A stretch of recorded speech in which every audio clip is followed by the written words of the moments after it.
cabdiraxmaan cabdishakuur oo cadowga ugu adagee farmaajo ah ayaa la weydiiyey ninku waa nin caynkeeya wuxuu yidhi ninkani waa nin aanan musuq maasuq lagu aqoonin oo xoolaha ummadda aanan doonaynin oo aanan maxay ahaydaye damac caynkaas uusan ku jirin waxa kale aan isku haynaba aan isku hayno waa arrin yaab leh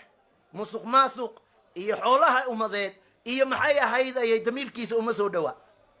waxaa la dhahaa alxaqu maa shahida bihi alacdaa cadowgiisii ugu adkaa weeye hadda garta madaxweyne sheekh shariif baa la weydiiyey mudane maxamed cabdullaahi farmaajo ka waran wuxuu yidhi laba arrimood baan aniga kaga yaabay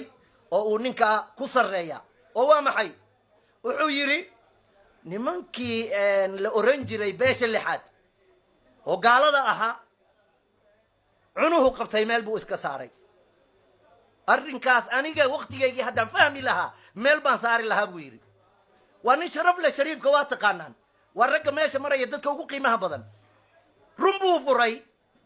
yaa ayuha aladiina aamanuu ittaquu llaha wa kunuu maca asaadiqiin wuxuu yidhi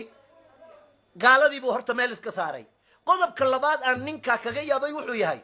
dowlad goboleedyadiina meel buu iska saaray subxaana rabbiy alcadiim markhaatiga intaa la eg dowlad goboleedyadii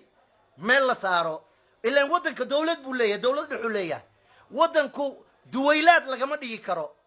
oo madaxweyneyaal garbo siman ma noqon karto waana midda qof kastoo soomaaliya oo muslina